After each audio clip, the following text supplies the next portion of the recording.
Deus abençoe cada um de vocês, pessoal. Hoje, 6º dia do jejum de Daniel.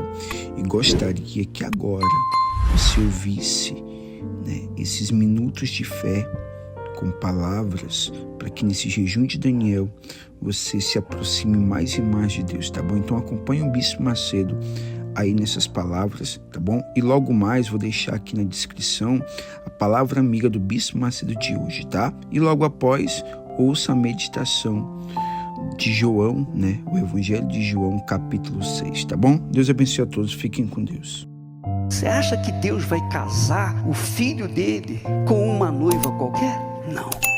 Ela tem que ter o mesmo pensamento dele, mesmo espírito.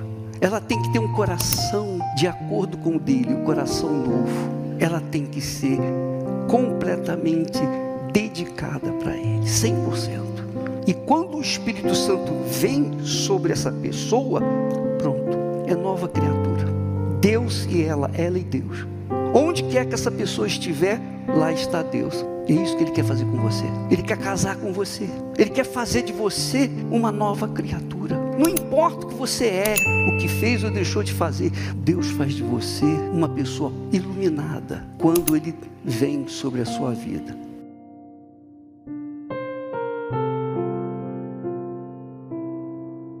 João, capítulo 6. Depois disso, Jesus atravessou o lago da Galileia, também chamado de Tiberíades.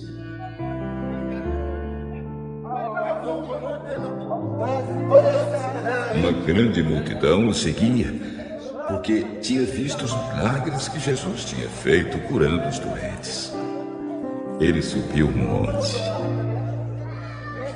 e sentou-se ali com seus discípulos. A Páscoa, a festa principal dos judeus, estava perto. Jesus olhou em volta de si e viu que uma grande multidão estava chegando perto dele. Então disse a Filipe: "Onde vamos comprar comida para toda esta gente?" Ele sabia muito bem o que ia fazer, mas disse isso para ver qual seria a resposta de Filipe. Filipe respondeu assim: "Para cada pessoa poder receber um pouco de pão, nós precisaríamos gastar mais de 200 moedas de prata." Então um dos discípulos, André, irmão de Simão Pedro, disse: "Está aqui um menino que tem 5 pães de cevada e 2 peixinhos. Mas o que é isso para tanta gente?" "Digam a todos que se sentem no chão." Então todos se sentaram. Havia muita grama naquele lugar. Estavam ali quase 5.000 homens. Em seguida, Jesus pegou os pães, deu graças a Deus e repartiu os pães com todos. E fez o mesmo com os peixes. E todos comeram à vontade.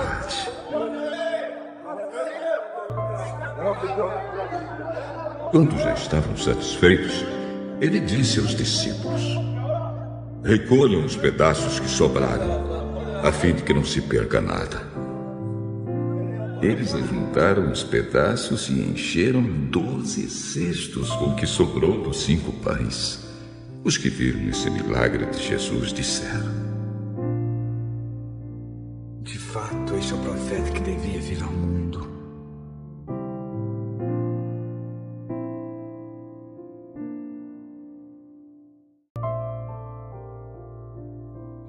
Jesus ficou sabendo que queriam levá-lo à força para o fazerem rei. Então voltou sozinho para o monte. De tardinha, os discípulos de Jesus desceram até o lago. Subiram num barco e começaram a atravessar o lago na direção da cidade de Cafarnaum.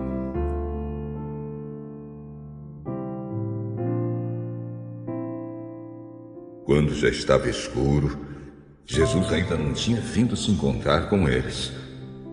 De repente, um vento forte começou a soprar e a levantar as ondas. Os discípulos já tinham remado uns 5 ou 6 quilômetros quando viram Jesus andando em cima da água e chegando perto do barco. E ficaram com muito medo. Não tenham medo. Sou eu, Jesus. Então, eles o receberam com prazer no barco e logo chegaram ao lugar para onde estavam indo.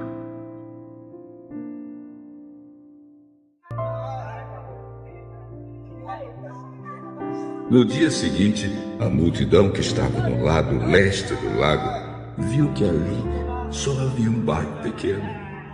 Sabiam que Jesus não tinha embarcado com os discípulos, pois estes haviam saído sozinhos. Enquanto isso, outros barcos chegaram na cidade de Tiberíades e encostaram perto do lugar onde a multidão tinha comido pão depois do Senhor Jesus ter dado graças. Quando viram que Jesus e os seus discípulos não estavam ali, subiram nos barcos e saíram para Cafarnaum a fim de procurá-lo. A multidão encontrou Jesus no lado oeste do lago e perguntaram a ele: Mestre, quando foi que o senhor chegou aqui? Eu afirmo a vocês que isto é verdade. Vocês estão me procurando porque comeram os pães e ficaram satisfeitos, e não porque entenderam os meus milagres. Não trabalhem a fim de conseguir a comida que se estraga, mas a fim de conseguir a comida que dura para a vida eterna. O Filho do Homem dará essa comida a vocês, porque Deus, o Pai, deu provas de que ele tem autoridade. O que é que Deus quer que a gente faça? Ele quer que vocês creiam naquele que ele enviou. Que milagre o Senhor vai fazer para a gente ver e crer no Senhor? O que é o que o Senhor pode fazer? Os nossos antepassados comeram maná no deserto, como diz as Escrituras Sagradas. Do céu ele deu pão para eles comerem. Eu afirmo a vocês que isto é verdade. Não foi Moisés que deu a vocês o pão do céu, pois quem dá o verdadeiro pão do céu é o meu Pai. Porque o pão que Deus dá é aquele que desce do céu e dá vida ao mundo.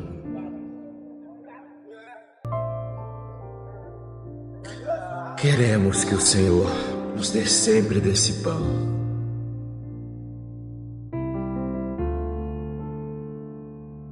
Eu sou o pão da vida. Quem vem a mim nunca mais terá fome, e quem crê em mim nunca mais terá sede. Mas eu já disse que vocês não creem em mim, embora estejam me vendo. Todos aqueles que o Pai me dá virão a mim, e de modo nenhum jogarei fora aqueles que vierem a mim. Pois eu desci do céu para fazer a vontade daquele que me enviou, e não para fazer a minha própria vontade. E a vontade de quem me enviou é esta: que nenhum daqueles que o Pai me deu se perca, mas que eu ressuscite todos no último dia. Pois a vontade do meu Pai é que todos os que veem o Filho e creem nele tenham a vida eterna. E no último dia eu os ressuscitarei.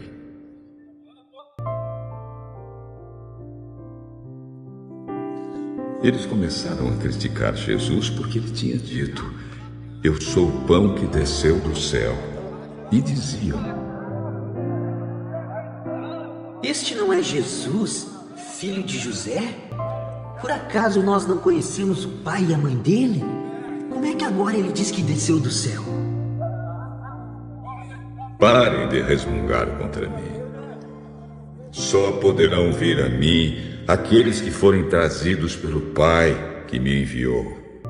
E eu os ressuscitarei no último dia. Nos profetas está escrito: todos serão ensinados por Deus. E todos os que ouvem o Pai e aprendem com Ele, vêm a mim.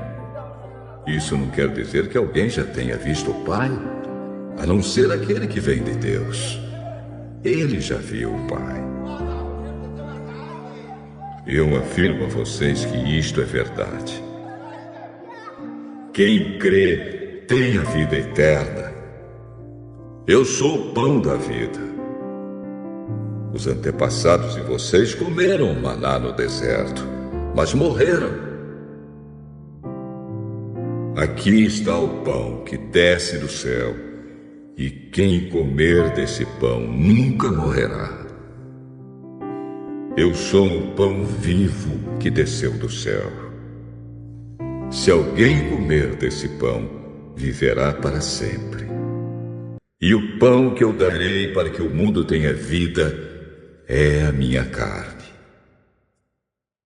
Aí eles começaram a discutir entre si e perguntavam: como é que esse homem pode dar sua própria carne para a gente comer?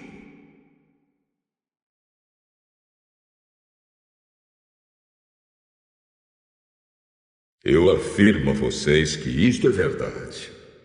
Se vocês não comerem a carne do Filho do Homem e não beberem o seu sangue, vocês não terão vida. Quem come a minha carne e bebe o meu sangue tem a vida eterna, e eu o ressuscitarei no último dia. Pois a minha carne é a comida verdadeira, e o meu sangue é a bebida verdadeira. Quem come a minha carne e bebe o meu sangue vive em mim, e eu vivo nele. O Pai, que tem a vida, foi quem me enviou, e por causa dele eu tenho a vida. Assim também, quem se alimenta de mim terá vida por minha causa. Este é o pão que desceu do céu. Não é como o pão que os antepassados de vocês comeram e mesmo assim morreram. Quem come deste pão viverá para sempre.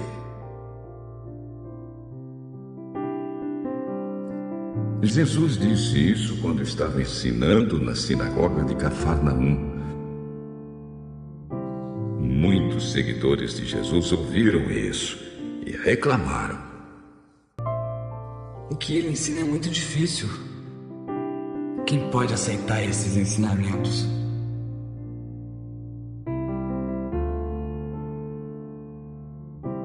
Não disseram nada a Jesus, mas ele sabia que eles estavam resmungando contra ele. Por isso perguntou: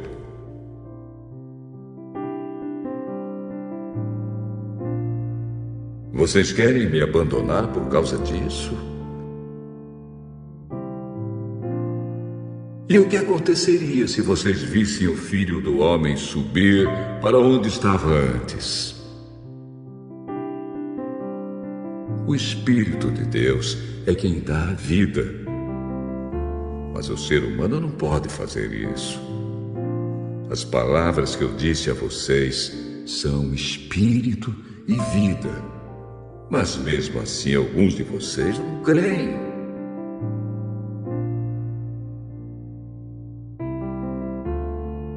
Jesus disse isso porque já sabia desde o começo quem eram os que não iam crer nele e sabia também quem ia traí-lo. Jesus continuou: